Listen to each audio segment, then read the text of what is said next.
gain a bit of trust, think, finally I can maybe start dealing with this.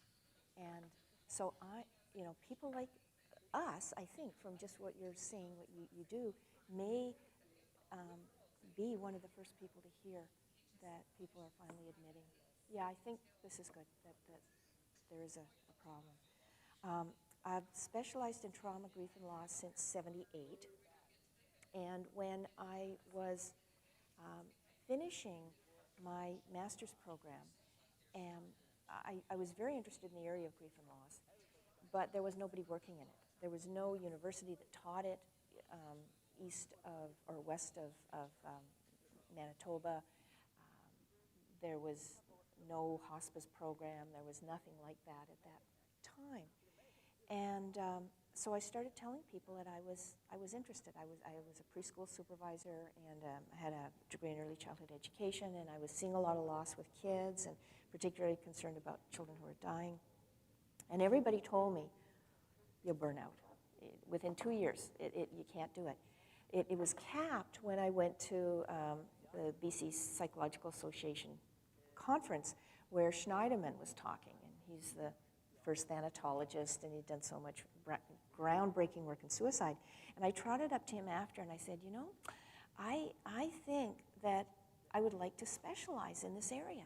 And he said, no, don't see more than one terminally ill person for clinical work, or you'll burn out. So it's like everybody in my life was telling me this. And then I had a dream. Night, I had the dream. I woke up and I had felt this strong sense of somebody needs to do this. And so I was not going to burn out because everybody thought I was. And I started right away going to every workshop I could find on self-care and developing my own strategies and things that worked with clients I'd use on myself. And so been doing it for 28 years, still love it. Don't feel like I burned out, although it's something like balance, that you can't say, I am balanced. You may say, I am achieving balance at this moment, but then the next moment you're not. So it's something that you need to keep working with. I love the Frankl quote. Do you recognize that one? That which is to give light must endure burning. I think it fits so well with this conference around meaning and spirituality, psychology, and addiction. If we don't let ourselves be touched by the people that we're working with, I don't believe that we are going to be effective. We will not be helpful to them. And yet, when we touch someone who's on fire, we burn. And so, that the old adage that says you are what you eat. If you eat enough trauma, you can start to develop traumatic symptoms as well. So we're going to look at a number of issues and techniques that I use with myself and with the people that I work with. And since it's a nice small group, we can have questions and comments, and you can share your own issues and strategies. And so please, as we go through this, let's be informal and ask questions, make comments. Tell me I'm wrong, tell me I'm right, whatever. I wanted to start with an exercise, actually. So you show me how to turn this on and off so I can be doing this myself. Right here? This? Oh, just push it. Oh, okay, okay. Yeah. If it's yellow, you're off. Okay. So I'm going to give you each a piece of paper. So if you could take one and just pass it around. Has everybody got something to write with?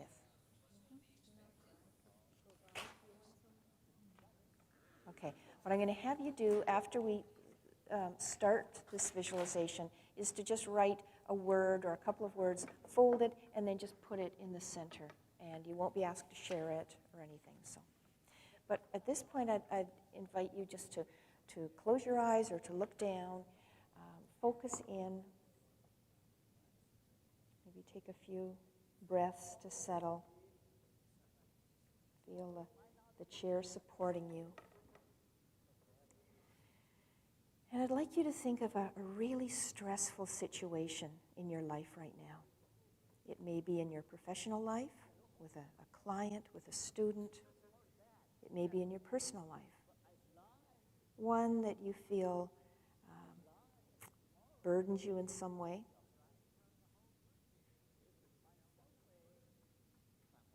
And get a sense of where in your body that stress is, that discomfort or pain is.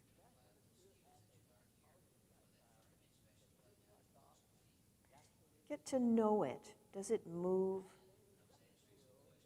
Is there a color associated with it? Or a sound or words? Is there a shape or a texture? An odor? What's that stress like?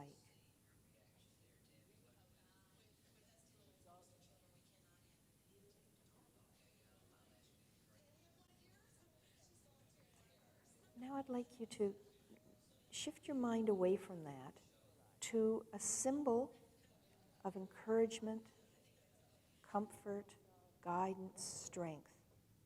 Now a symbol can be, as you know, a object or a color or a shape or words, an animal. It can be anything that represents for you comfort or guidance or strength.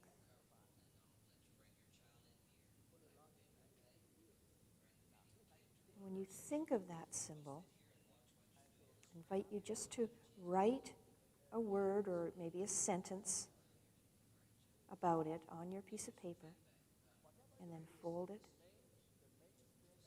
and put it in the center. And then go back to sitting with your eyes closed. Discomfort or pain around the situation that has been burdening you. And see if there's any difference.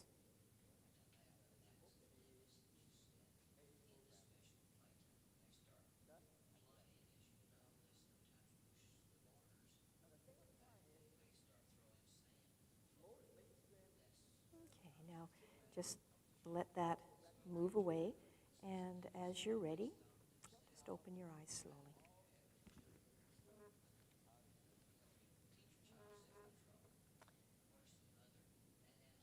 And did anybody notice any difference from the first time you focused on that stress to the second time?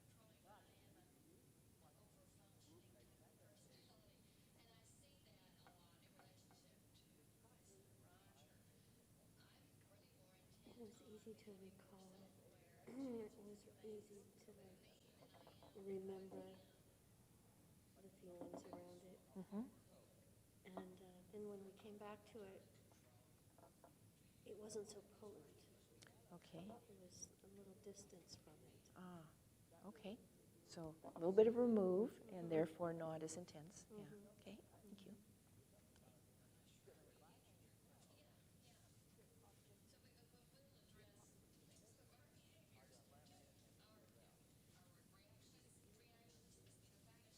For me,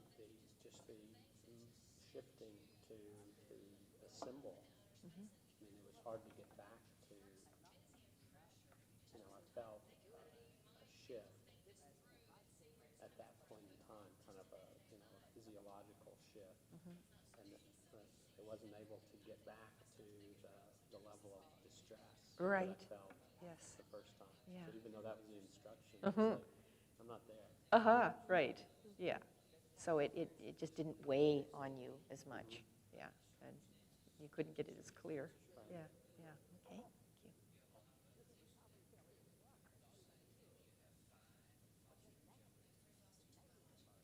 Did anybody find it was even heavier afterwards?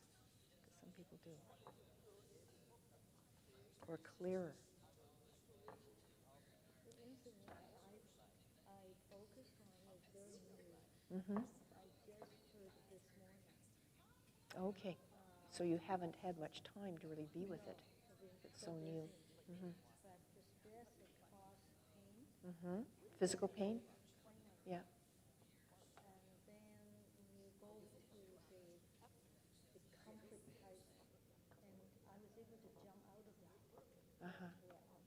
But to go back in, I think it would be the same, but it took a little while to get acquainted again. It wasn't there so, Yeah. yeah, so quickly. Yeah, yeah, okay.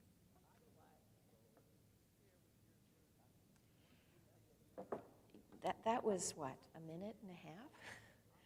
And it's really interesting to me how potent symbols can be for people.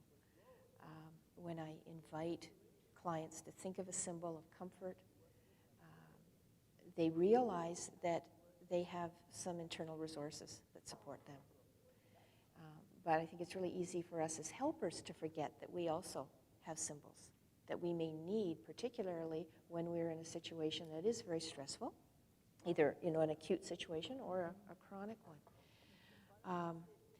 A fellow came to me, a social worker, who said, I am just burning out because I know I shouldn't, but I take my clients home with me. I just can't seem to, some of them, it's just so tragic. And so we looked at a lot of, skills to set limits.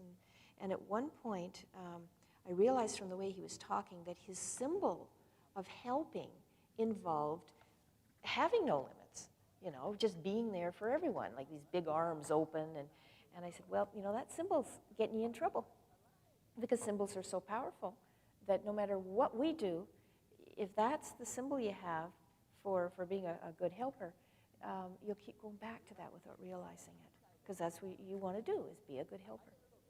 So I asked him if he could look for a symbol that allowed him to set limits, because on a cognitive level, he realized that limit setting was good.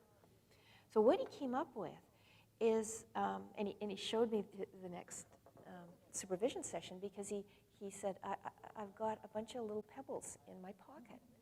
And I would walk along the beach after leaving work, which really helps me shift my focus before I go home. I walk along the beach, and everyone that's still with me, and now it's kind of extended to world problems as well, but everything that's burdening me, I look until I find a pebble that kind of represents that. That's my symbol. And I pick it up, and then I just have an intent around that. Maybe send a blessing, or just think, okay, what do I need to do for Joe? What do I need to do for, and have that intent, and then say, okay, and tomorrow is the time to deal with it, not now. Because right now I need my rest, I need a break so that I can be fresh. But so that I don't forget, I put the pebble in my pocket. And he said, every time I stick my hand in my pocket, which I do quite a bit, I just realize, yes, there are those that I have concern for, and I just, again, send a blessing or whatever. And he said, I can let go of it. They're not in my mind. It's like that I've dealt with it, I've put them in a safe place. And he said, even though it's only been a week, there's a few of them that really aren't an issue anymore. And I was just going to toss the pebbles away when I thought, no, I want to do something. And I thought, okay, what's another symbol for me of helping now? And I realized it was like this huge tree, this oak out in front of my house, that it's got deep roots holding it into the ground so that it can raise its arms out and be a shelter for birds and people and whatever. But you need those roots. He said, so there's been 3 pebbles that I was ready to let go of, and I went and I dropped them around my oak. So the way a lot of shifting happened for him, just looking at symbols. And I use that with clients quite often. Look to see what their symbols are. Are the symbols getting in the way of them allowing themselves to change? Frequently, I will invite people to bring a symbol with them of their grieving process, or of their path, or of comfort, whatever it is, just so they can be more intentional about it. A colleague of mine, knowing I work a lot with symbols, called me up and he said, we both teach at the University of Victoria, and he said, would you come into my office? Because my office has always been a sanctuary for me, a real refuge, and in the last month and a half, it's not been. I'm jittery. I don't know what's wrong. Nothing's changed. So I walked in, I looked around, and I said, well, where do you normally sit? He says, well, here, facing, to my desk. And so I sat there, and then I said, Bob, what is that picture of, that photograph? And he says, oh, isn't that wonderful? My son took it on his trip to Alaska last year, and I'm so proud of him. He's only 21, but I think he's going to be a professional photographer. Isn't that great? Okay, great meaning, right? Wonderful meaning to this photograph. I said, yeah, that's lovely. What is it a photo of? He says, well, he's really into nature. So I said, yeah, but what is it of? He says, well, it's of a mother grizzly bear going. So he's looking at this every time he looks up, this grizzly bear with its claws out and its teeth out. But for him, the meaning had been, this is my son's photo. And yet, on some level, he's taken in threat, danger. And so all of a sudden, his office is not sanctuary. So we laughed about it, and he took it down and put it, he still wanted to keep it, but not where he looked at it all the time. So I think as helpers, we've really got to watch to see what symbols that we have, but also that symbols are things, when they're symbols, are not neutral. And it may be that we have a positive symbol, and yet for someone else, it's negative. It was brought really home to me by a woman named Shanti, who came and was wanting to work on a grief issue. And I said, have you ever had counseling before, seen anybody for help? And she says, well, I guess it was counseling. It was more like pastoral counseling. I would go to my pastor and get some good support until all of a sudden it was terrible. So immediately I'm thinking, what's abuse or whatever. I said, could you let me know what? She says, well, yeah. She said, my best friend was killed in a house fire. And they just moved back east, and her husband called one day at noon in tears and said, Marnie didn't get out. And so we cried together and hung up the phone. My husband was away on a business trip. The kids were off to school. I thought, I need support. My friends are all working. Maybe there's someone at the church. So I phoned and just said to the secretary, my best friend's just been killed. She said, well, come down. He's in a meeting, but he'll see you as soon as he's out. I walked into his office and immediately started to relax. I thought, he's supportive, he's caring, he's going to be able to help. He walked in, I felt even better. He sat down, leaned forward, and said, I heard your best friend died. Shall we start with a prayer? I said, yes. And he did what he had always done, and it had always felt good before, but this time it didn't. He lit the candle. And all I could think is, my best friend has just been killed in a house fire. And I couldn't even talk. So I just went like this and waited till the prayer was over and then said, actually, I think I need space. Thank you very much. And I left. And I've never gone back to him. And I just can't bring myself to, because I feel so ashamed that I would have that reaction. And so he probably never knows.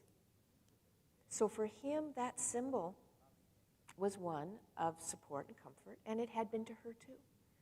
But I think we really need to be aware of how symbols change for us and how symbols change for the people that we're working with. Because we can have outmoded symbols, and we might put a lot of effort into them, and yet they're not feeding us. They're not supporting us. And I think it's then much easier to either develop compassion, fatigue, or burnout. I just had another thought of that. Yeah. My wife and I used to celebrate our anniversary with a really nice bottle of champagne. Mm-hmm.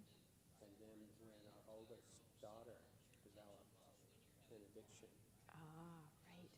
you know, Different meaning. yeah, I mean, it had been celebratory before. Yes. And now anything around alcohol was Mm-hmm. a curse. Yeah.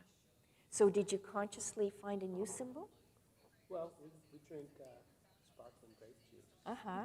Okay. So we kind of save the corpse, so we have to find one that's not plastic. Right. We can have the same ritual, but we're just not using the same substance. Good. Yeah. And so that's where it's important to be able to be intentional about it. Mm-hmm. What is this doing for me? Is it still doing the same thing? Is there a different meaning? Being able to shift that. That's a wonderful example. Yeah. That's, I'm wondering, counselor speaking here, does that have the same meaning? Is that a good symbol, or is that watering down the symbol and robbing it of its power? Well, we still, I mean, we've made the decision, and I will occasionally have a glass of wine, but for my wife has said, I want to just, I don't find an occasional glass of wine a comfort anymore. So she's completely teetotaler. Right. And that makes sense to me, and I'm not going to pressure her to do that. And usually we used to have, But, no, but what I'm saying is going along with what you're saying, is that taking that symbol, is that cutting the symbol in half?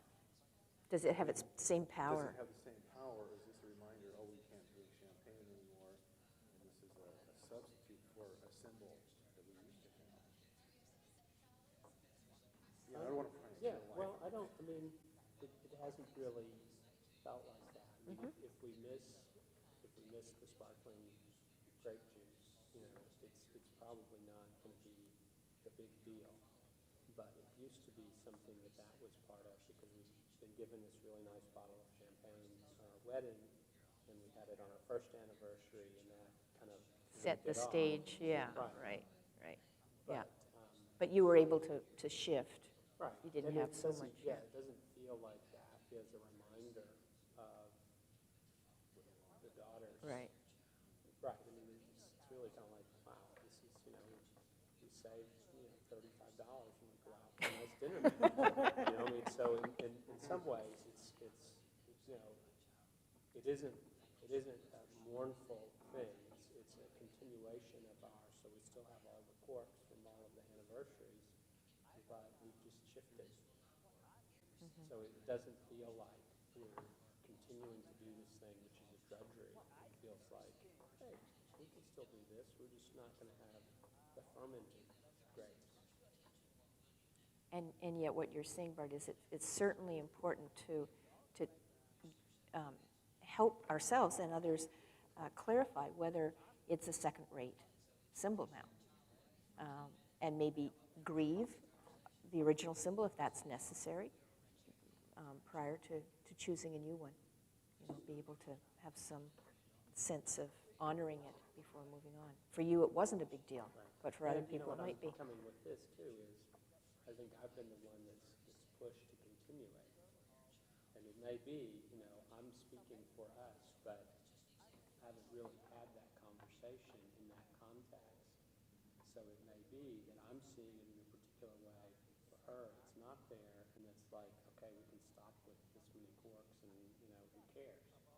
And that we've got other things that we do, too, that might be more meaningful. Yeah, because So- the energy you put out for the one, Right.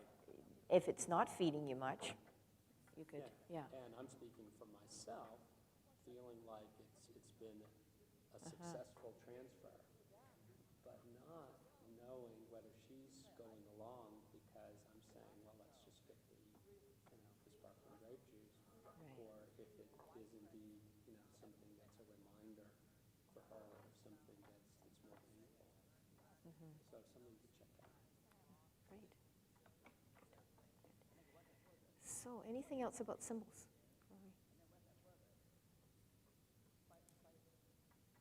Okay. I just put some definitions down here, which I'm going to read out for the tape, because people don't develop compassion fatigue unless they're compassionate. And, many of the people who work in the area of addiction got in because of a feeling of concern, of compassion, of empathy for those who are suffering. So the Webster Dictionary defines compassion as a feeling of deep sympathy and sorrow for another who is stricken by suffering or misfortune, accompanied by a strong desire to alleviate the pain or remove its cause. And that second part of it means that true compassion is active. It doesn't just sit there feeling bad. It wants to intervene in some way. In the early 90s, a lot of work was done around the effect of too much compassion, and McCann and Perlman and their work around vicarious traumatization, which they define as the transmission of traumatic stress through observation and or hearing another's stories of traumatic events and the resultant shift distortions that occur in the caregiver's perceptual and meaning symptoms. You realize that you don't have to have experienced the trauma directly. Experiencing it through another, and especially if you're doing this over and over again, can produce a lot of trauma symptoms. Secondary traumatic stress occurs when one is exposed to extreme events directly experienced by another and becomes overwhelmed by the secondary exposure to trauma. For vicarious traumatization, it's often that it's heavy, but it's not too heavy, and then all of a sudden it is because of the accumulation, where with secondary traumatic stress, it's often a particular client, a particular incident that is just over the top in itself. Figley, who continued to work in this area, realized that people often didn't like the term vicarious traumatization or secondary traumatic stress, and so came up with the term compassion fatigue as a more user-friendly term. Compassion fatigue is different than burnout, though. Burnout, and I love the first meaning of burnout, the first definition, so I've included it. The reduction of a fuel or substance to nothing through use or combustion. And that's how I feel sometimes. That my fuel is all, just about all burned out. The second definition, of course, the physical or mental collapse caused by overwork or stress. So it's different. Someone can have compassion fatigue and not be burned out, or being burned out and not have compassion fatigue, or both. And there are different tests to demonstrate that. You can find them actually on Figley's website if you're interested. He has a scale for job satisfaction for mental health helpers, and he has one for compassion fatigue and for burnout. And I use it with my students at the university, the counseling psych students, and they're often fascinated to see how, just even in their internships, they might be experiencing compassion fatigue because of difficulty setting limits, or burnout because of just the stress of studying and all of that. They say to me, but we're not even professionals yet. What's going to happen when we are? And I say, okay, let's look at the stressors here. So that, I read those out just so that the tape has it. But any comments or questions about that?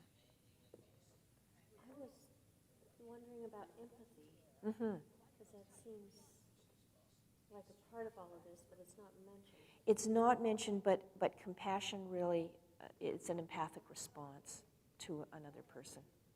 Yeah. So it's in there. And many of the questions in Figley's that talk about that feeling for others, and I'm thinking,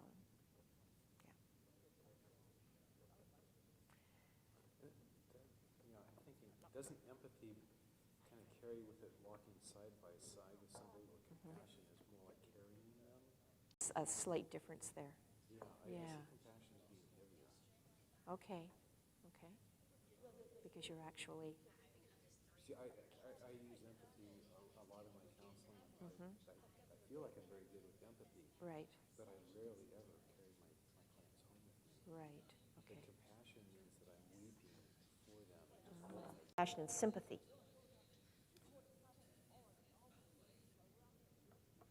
Oh, sympathy, I think, of Hallmark cards. Right. Yeah. Feeling bad about. But, I'm going to retract that because I do feel compassion for Yeah. my clients, but I don't take them home with me. Right. I wonder if it's that last part of accompanied by a strong desire to alleviate the pain and remove its cause. I tend to see that as, the client's responsibility. I'm going to be there to be a guide in that, but I'm not going to be the one that's going to make that change for them.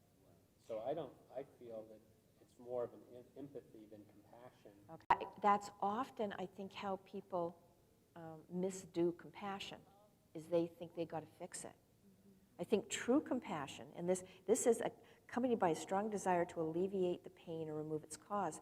That's saying that I want to use my skills to, to facilitate change in the client. It doesn't mean that I do it. It doesn't have to mean that. But I think a lot of people take it that way.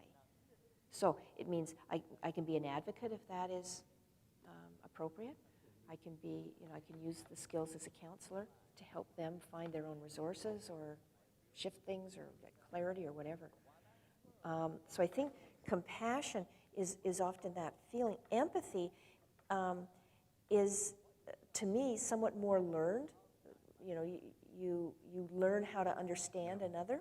It's not natural. Yeah, where the compassion, I think, would come first, that urge. And then if you're going to use it well, you learn to be empathic. You learn the skills that help the other person to feel understood and, that kind of thing. So I think one can come out of that. Mm-hmm.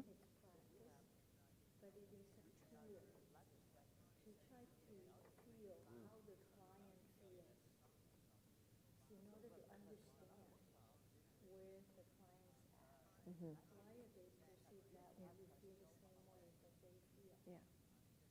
Compassion is what Jesus had compassion, Mm-hmm. and he wept. Yeah. In other words, compassion is something that we feel that they shouldn't be. There's something undeserved, but they are suffering. Yeah, we want to rectify it, Yeah. but rectify it appropriately, using, not taking over, not, yeah. So I think you probably find a lot more people talk about their compassion when really they're going way past their own limits. And so it gets a bit of a bad rap. That is where there's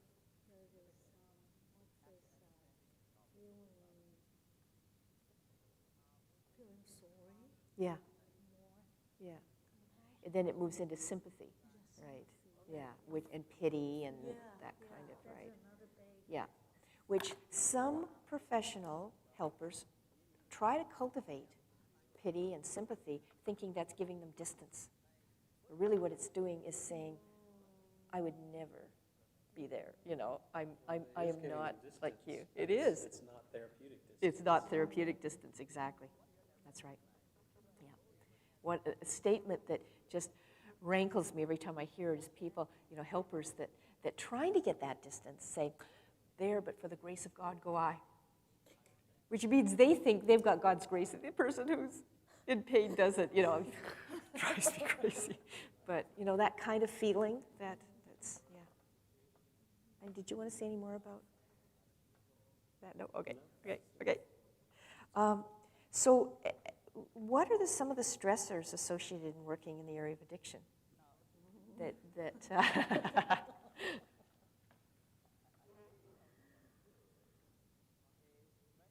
You've just been getting a lot of them, haven't you?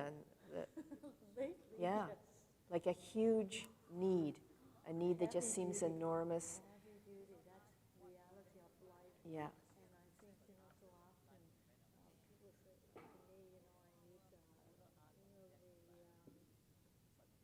a Pollyanna view of life. But when you hear these stories, they're no longer Yeah. Pollyanna view, they are real. Right. Day in, day out. So just the incredible, It's trapped, yeah. the sense of being trapped, and also, like on both sides, talk about no exit. No exit. Right. Okay, so helplessness, hopelessness, yeah. And whatever you give, it's just a glass of water and that's it. Right. Yeah. Okay. What other stressors? A big stressor for me is always being on my guard with mind games. Uh-huh. I want to feel, I like to love my clients. Right. And be with them and work with them. But Believe they're giving you honest information. Yeah, right. With Yes. addicts, it's like mind games, I don't trust you, you're going to screw me. Yeah. That's a hard part for me. And how can I love you in spite of that? Yeah. That's a big stressor. Yeah. My eyes were open. The gameplay. Par excellence. Yeah. Done out of desperation. I know. Manipulation. Yeah. Right. Because our Right. system allowed them. Our system encouraged, inadvertently Yeah. for this kind of game. Yeah. roller coaster, a real roller coaster working in the area of addiction. Yeah. I don't know if you've had the experience, but I go and do a lot of debriefings in mental health offices where one of the clients has pulled a knife or a gun, you know, trying to get money or drugs or something, and, you know, just the trauma around that. So sometimes they'll just feeling physical danger as well, just with the intensity. What would be the guideline? If your client full of guns. Try to live. Do whatever you can to, yeah, because it's usually totally irrational. You know, people are usually high at the time. It's scary stuff. You're going to push the button. Yeah, you push the button, but do whatever you can to, yeah, because there's usually no reasoning with. So lots of different stressors. Feeling incompetent, you know, my skills should be up to this, or, you know, I should be able to get through this one, or whatever. Yeah. So with all of those stressors, I believe that we really need to have intentional, holistic self-care strategies. When you think of a self-care strategy that you use when you're feeling highly stressed, can you share what some of those might be? Leave the space. Yeah. Out of the situation. Give yourself Walk outside. Mm-hmm. I have this wonderful street that I can walk down and have unobstructed. Yourself. Get that. Okay. Anybody else? Take a deep breath. Mm-hmm. Make sure that Is to be sure that you have self-care strategies in the physical and mental and emotional and spiritual realms. Now, what you've mentioned are physical. Now, it does bring in, I'm sure, the others, but it's primarily physical, and that's great. Except at times it may be that it's not your body that needs it. You know, you need to put more focus on your mind or your spirit or your emotions. I love bubble baths. That's one nice physical thing for me. You know, to just lie there in the bubble bath. Well, I was sitting in bed one night. My husband and daughter were off at a movie, and I was fretting about this client. You know, I felt, you know, she needed an advocate. You know, and yes, she was manipulative, but you know, how is this going to happen? And I thought, okay, I'm stressed. I better practice what I preach and go and have a bubble bath. Well, I walk into the bathroom. Somebody had been using my bathtub because it was wet, and the towel was wet. And I realized I was the only person in the house. And I'd done it on autopilot because when I focused in, really, I needed to do something cognitive. I needed to do some journaling and just write it and then start getting it clear. I'd done a self-care strategy. It had probably taken me 20 minutes, but I was oblivious to it. And so we need to be intentional, because so many helpers will say, but I look at all the things I do. And I say, well, I think you're in a bit of a rut. You got a lot of emotional ones, or you got a lot of physical ones, or a lot of cognitive ones, or a lot of spiritual ones, but you don't have some of the others. And so there's times where you're putting out a lot of effort, but you're not getting much return. It's not working. And so if it's like your soul is hurting, you know, why do people do things like that to themselves or to others? You need to find meditation, prayer, inspirational reading, walking in the woods, whatever it is that gives that sense of solace. If it's emotional, it may be talking to somebody, it might be journaling, you know, it could be a whole range of things. Same with mental. Sometimes we need stimulation when we're stressed, and sometimes we need relaxation. And, you know, we need to decide which of those we need as well. I'm quite an extrovert, and I find that often I need something that just takes me right away from my extroversion, and that talking to somebody else, although I love doing it, probably at that point won't be as helpful as sitting quietly. You know, maybe journaling, or maybe just, you know, being there. So, you know, we got to watch, because we may gravitate to certain ways of looking after ourselves that aren't going to meet our needs at the time. So, invite you just to kind of, over the next little while, look and see, do I have a rut? Am I reaching for some of the same things all the time?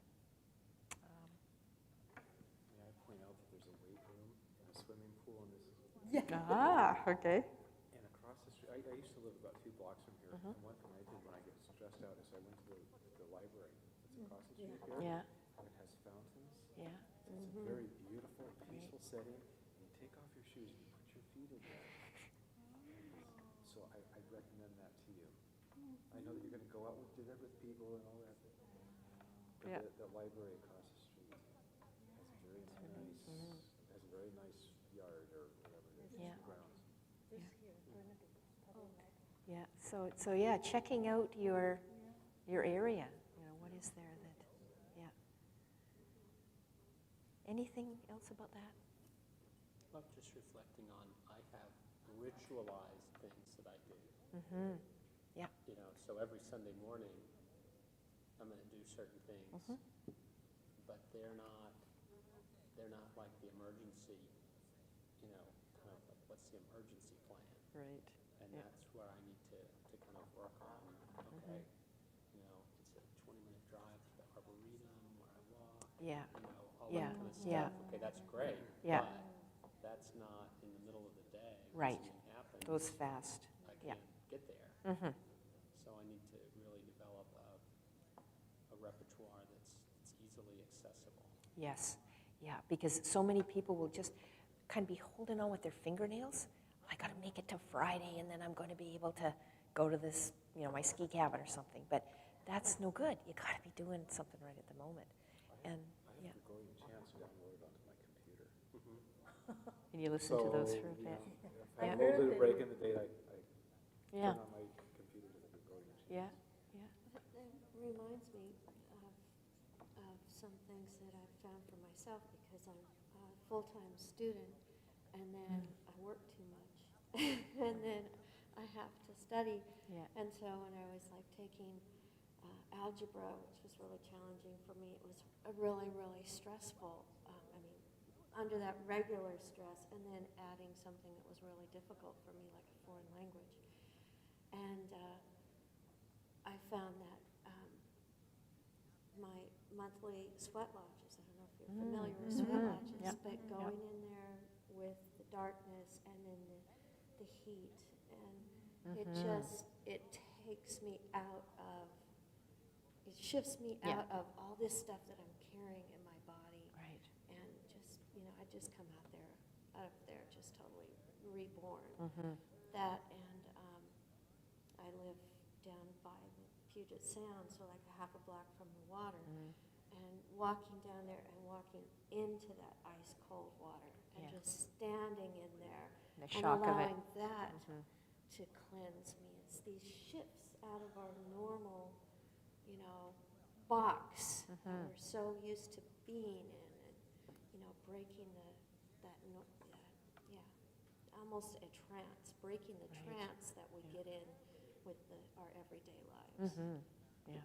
Yeah. And I just want to follow what Michael was saying, ritualizing it.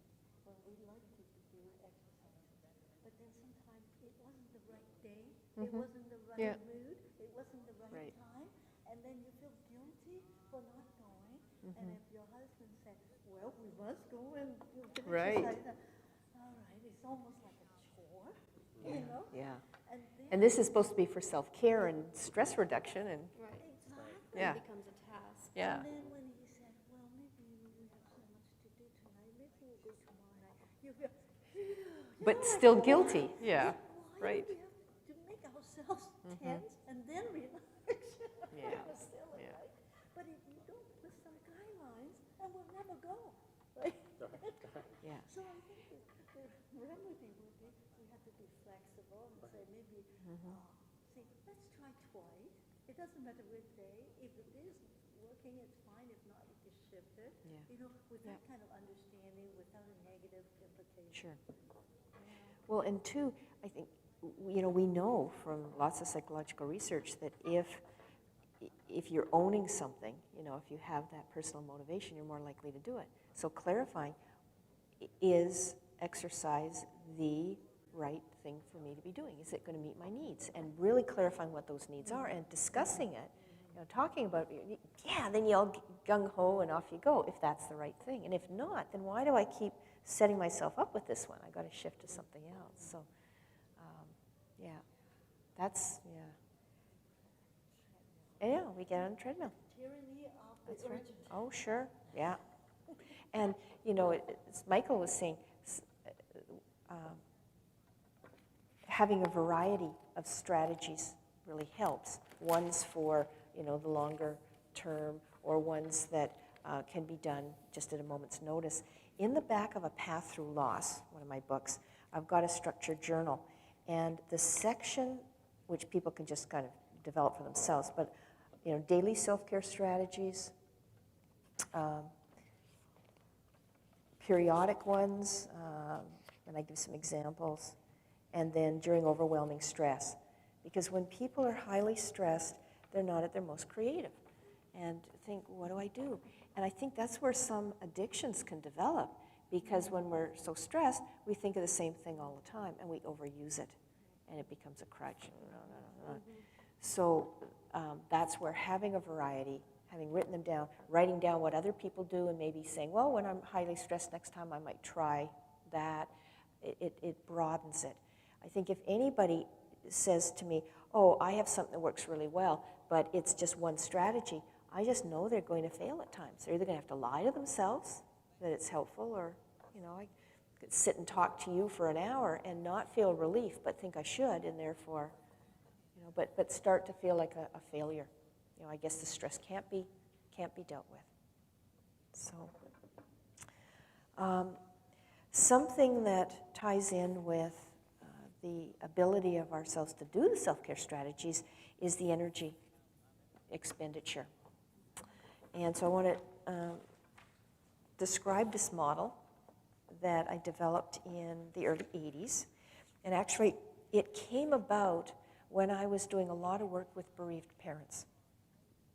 I was hired by the Children's Hospital, and I was allowed to see any parent who had a baby or young child die of any cause in the Greater Victoria area. There were no social workers at that time on in hospitals at night or on weekends, so 10 Christmases in a row, I was at the home of someone whose child had just died. So then they got social workers on the weekends. And they'd say, how do we know when we're psychologically ready to get pregnant after having a child die? I'd say, I don't know. And I started watching and seeing when it seemed to work and when it didn't. Developed this model, then found that it really fit for when it's time to make a decision after any kind of loss. And for years, I would go into the RN program at UVic, because these nurses, they're professionals, they're used to being asked questions because it's assumed they know the answer. All of a sudden, they're students and they're being asked questions to, see what they don't know. And it takes a lot of energy to make the shift. And they were experiencing that shift in energy, not knowing what it was about and feeling like failures, feeling like I'm exhausted, I don't have the energy I used to have. So I use this with people who are going through any transition, and I use it a lot with people who are getting close to retirement as their energy is shifting. So if we can look at it in terms of ourselves, the first circle here, because energy is finite, we just can't grab more out of the ether. And some of us are high energy and some are low, so some of our circles would be larger than others. But when a major stress or loss first impacts on us, most of our energy goes to adjusting to that or to grieving it. I define loss as any experience that restricts us. And so that can be the experience of a client not doing as well as we expect or hope. It can be, obviously death or separation or not getting something that was important to us. It can be really concrete or really nebulous. And sometimes the nebulous losses, loss of status, loss of self-esteem, can be more impactful on a person because often they are more ambiguous. Society doesn't credit them. Maybe it's even disenfranchised. We're not supposed to grieve that. And if a grief or a loss the person is disenfranchised, it's very hard for them to shift it. So when a major stress or loss first impacts, most of our energy goes into adjusting and to grieving. We're eating, breathing, sleeping that experience. A small slice of the pie goes into survival functions. So we can do some things that need to be done. But we usually need a lot of help from others to do most of this. So we may wander into the kitchen and forget why we're there. And somebody says, have you eaten today? Well, I'm not sure. I'll sit down. And then they have to watch me because I'll wander away again and forget why I'm there.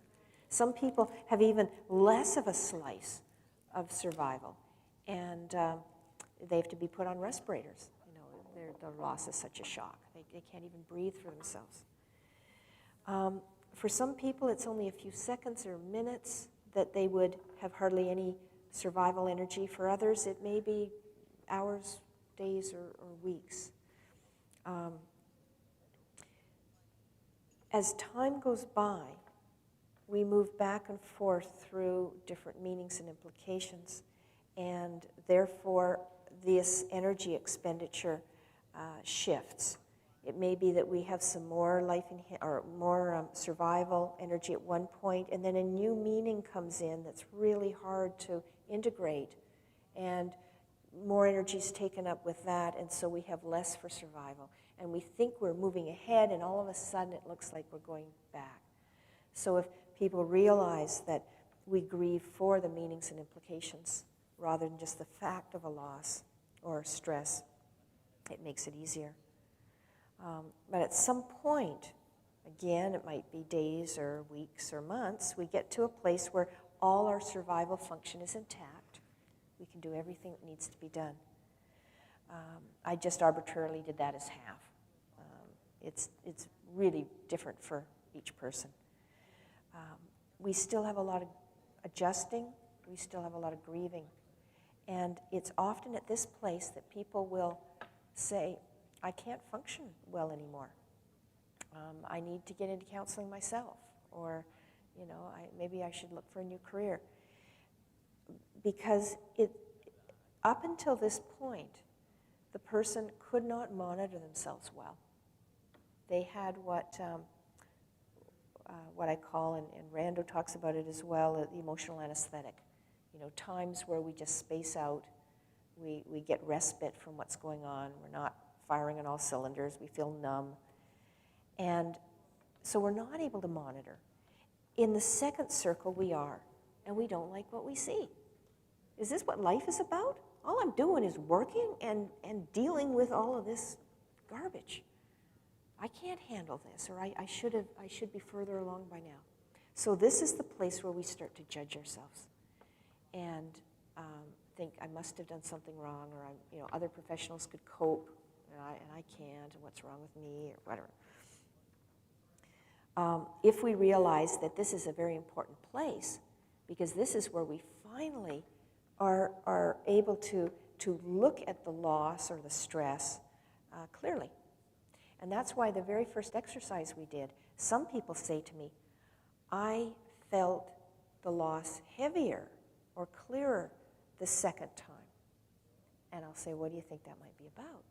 And invariably they say, I think I was denying it, or I think I was ignoring it. And with the support of my symbol, I was able to see how heavy it really is. And now I can do something about it. But it's at this place that people can despair.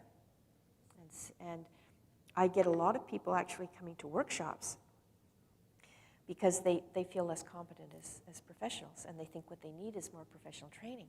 The thing is, it takes energy for training. And where does the energy come from? It either pushes back some of their adjustment, or it cuts off some of their survival.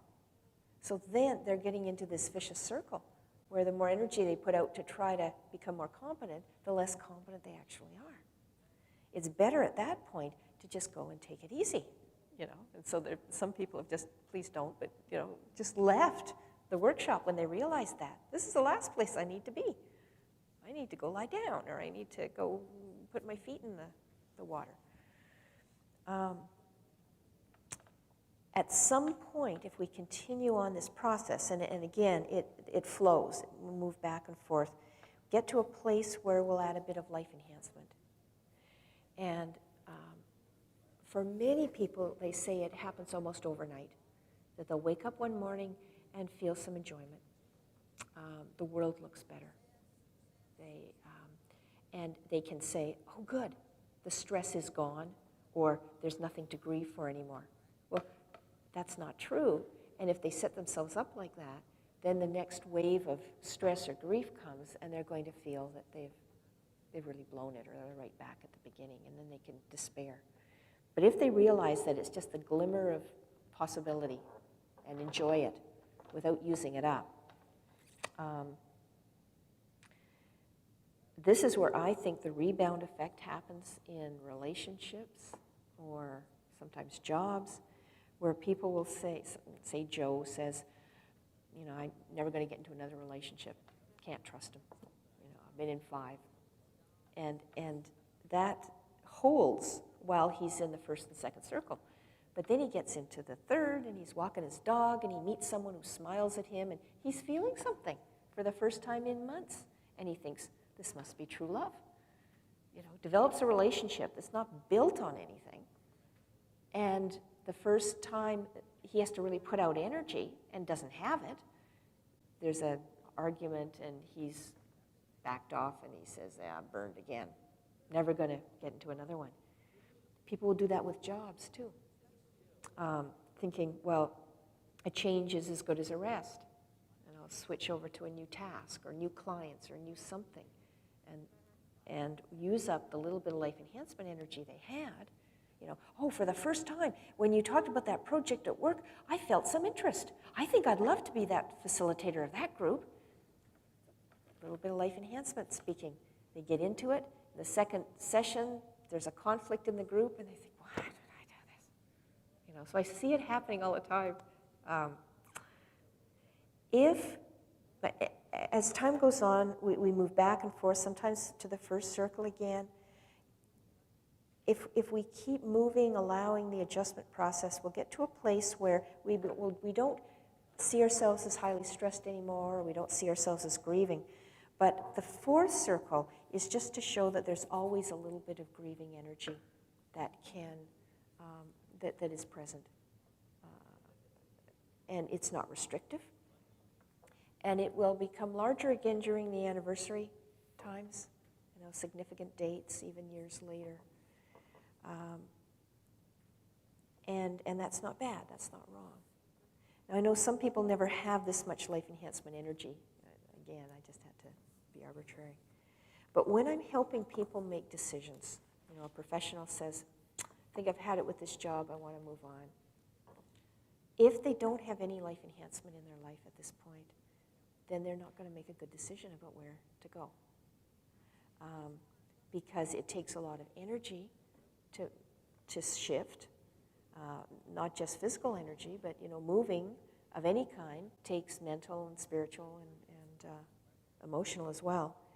And they will either restrict themselves, their survival energy, or they'll restrict themselves in their adjustment, their grieving.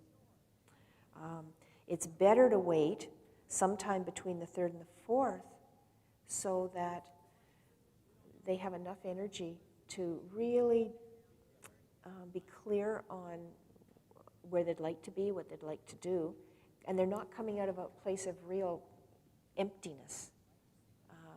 Otherwise, they're just going to be grabbing. If they can come out of a place where they're feeling pretty good about who they are and what they're doing, much easier to make that shift. Same with clients, helping them when they're grieving, not to make a major change when they don't have the life enhancement energy to sustain them. Now, some people need to shift earlier, but then if you can take into account that you're probably not going to feel better after you make the change for a while, because that's the big thing. People will then say, okay, I'll get into a new relationship, a new job, or whatever, and then how come I don't feel sweetness and light?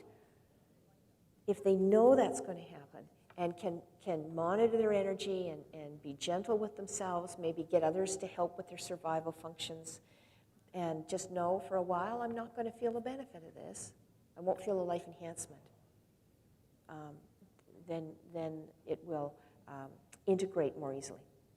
Anyway, yes? Just a comment. I mean, this is a grief model, but I'm looking at this and I'm seeing a client that I'm working with which is experiencing burnout. Yes. I'm looking at number 2. That's where she was 6 months ago. Yeah. Part of it is grief. Mm-hmm. She lost 3 very close people to her life through very tragic means.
When I developed this thing, I found that it was really empowering people. You know, they would take it and they would monitor themselves and they'd cut themselves some slack and say, okay, you know, it's not that I've regressed, I've just moved into a heavier implication that's now taking up a lot of my energy. And they would be able to stand up to people who'd said, look, why don't you just get a new job? Or why don't you just, because everybody wants to help, wants to fix it. So, good, does it make sense to everybody else? And me? I like the way you say, you know, it's not just relaxation, but you need stimulation. Yes. The new kind of stimulation. Mm-hmm. I had a 25-year-old male client. He was just surviving, grieving the loss of, you know, parental love, friends, and no success. Yeah. And so I asked him to make a drawing. And he drew himself lying in a bed all the time with the leg hanging down and down, just no hope. 25-year-old, big, tall guy, handsome, articulate. He's just so depressed. Yeah. So we worked through the grief to understand, you know, the normal thing. Just found one little opening.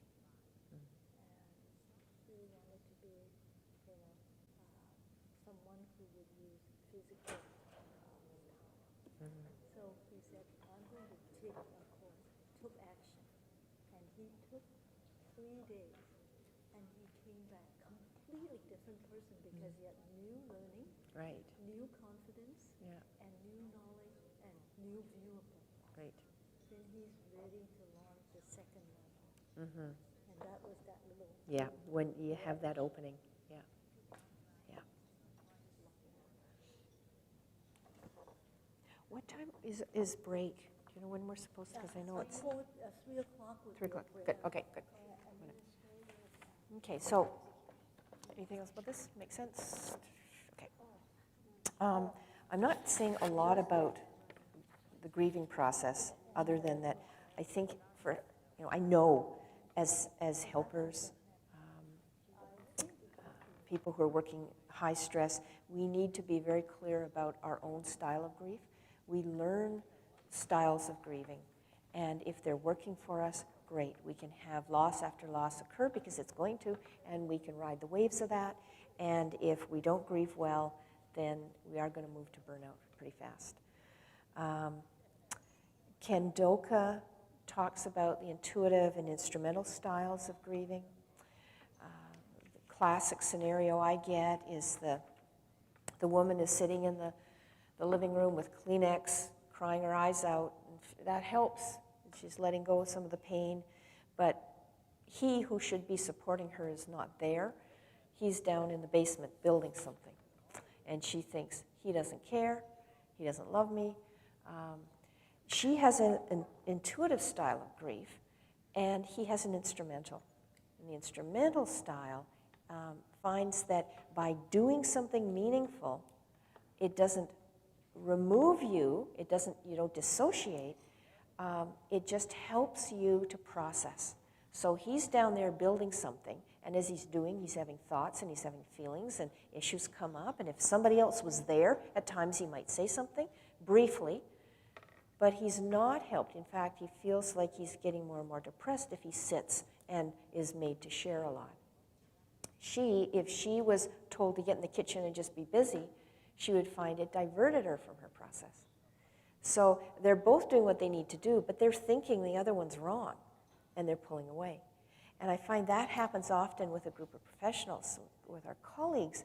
If we, if everybody has an instrumental style of dealing with stress, and then, one has an intuitive, there can be real conflict, and everybody's, thinking, the other person isn't dealing with this well. So to understand our style, to understand what gives us support and comfort, what's helpful to us, what's not, the fact that we do grieve for implications. I find it really useful to ask myself, what implication am I grieving right now? Is it a financial one? Is it interpersonal, role shift? Today I'm doing lots of workshops for government organizations, the nurses and mental health people, whose roles are very different than they used to be. And their caseload is huge, and they don't seem to have the meaning that they had before. And I am working with them to help them shift to new meanings that they can live well, because they can't just keep the ones they started off with. They're not alive anymore. But to help to grieve it, and to grieve any disappointment we have when clients aren't getting better the way we want them to, and all of that stuff. In my grief work, I sometimes ask my clients, complete the sentence as many times as possible. I am. Mm-hmm. Anything that you can say I am a father, I am left-handed, I am a Subaru driver. Yeah. Okay, any one of those things, if you lose that, is a source of grief. Right. If you lose the loss of your right hand, if you lose your car, anything that defines who you are, if you lose that, causes a grief reaction. Mm-hmm. Yes. I am a nurse who does this. No, you're Great. not anymore. That's right. Who am I? I've lost that. Mm-hmm. I need to grieve that. Yeah. Anticipatory grief, Mm-hmm. losing a job, Mm-hmm. retirement is Sure. very threatening. Huge. I am a productive member of society. Yeah. I am a clerk. Yeah. And that, when we're anticipating something, sometimes we just focus on that without realizing that if something is becoming a reality in our life, there is some aspect of it that is a reality right now. And so we need to be able to deal with that and grieve it. But sometimes our focus is just on that and not on this. And so we disengage without even realizing, and then, of course, don't feel as competent or as meaningful. And also, I think we need to use our creativity Mm-hmm. to create something that we could look forward to. Right. We have to take action. Yeah. Yeah. And you say, I'm going to lose this, but I could create something to replace it better Yes. than this. Exactly. And I think they have to take some action. They have to use their imagination to risk a little bit. It's still, there's something to look forward to. Yep. Better Yep. to just repair what I have. And I often use an exercise to help clarify that with people, which is kind of an adaptation of an old Pfeiffer and Jones encounter group exercise. And I call it 8 persons I am. And I ask people to write down 8 qualities that they feel are kind of their central qualities. And I give them a week or 2 to do it because they may write 20 and then have to winnow it down to 8, or they get 1 or 2 and get stuck. But I'll say stay with things like, maybe somebody will write creativity, patient, friendly. It could be negative ones too. Stubborn, doesn't matter. I say just get your 8 strongest ones. And then we look at, on a scale of 1 to 8, how strong that is in your life. So somebody might say, well, I believe I'm extremely creative, but I'd rate myself as a 1 out of 8 because I'm not using it. I'm just not. Okay, well then you're not going to have a meaningful life. I mean, if that's a strong quality, it's not. Sometimes I'm overusing it, and I'm trying to compensate for the ones I'm not using by putting all into these, and I'm burning out. But then we can look at what was a time in your life where you felt life was really satisfying, really meaningful. Okay, let's look at the numbers then. Look at it now. Okay, now we have to redefine your roles, or we have to redefine something in order to help you. You can't get back to that, but you can shift these. And I find that we've got a template then that they can each week come in and have been intentional each evening, look at their sheet and say, when was I patient today, generous today, stubborn today, whatever. The other thing Excuse me, what's your source on? What is this? Pfeiffer and Jones, Pfeiffer. I've changed it quite a bit. They just had people, the 8 persons. I've done all the other stuff with it.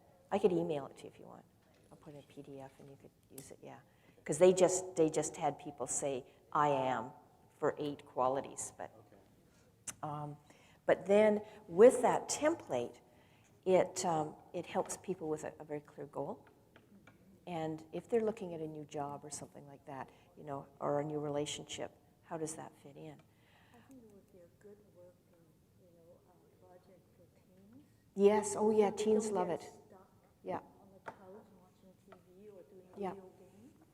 So there's something that they see themselves more than just kind of wasting their time every day. Yeah. Doing nothing. Right. And so often you ask them, what have you done? Nothing. Mm-hmm. Do you like that? No. But what have you done? Right. So I think that would be something concrete. Yeah, it is so nice and concrete. And people come into me and they'll say, I don't like who I am. I need to be a total different person. But when they do this exercise, I say, okay, let's see who you are so we know what to change. Well, as we look at it, they'll say, well, actually, I don't want to change any of these things. I just want to change how I live them. I want it from a 1 to a 7, and I want this one from a 7 to a 1. But I don't want to let go of it completely, because we look at how does stubbornness help you? How does it get in your way? We examine each of them. I had a fellow who I had been working with, and he'd done a lot of work on assertion and setting limits at work, and didn't see him for 2 years. And we'd done the, what? What does a red light mean? Red light means you're recording.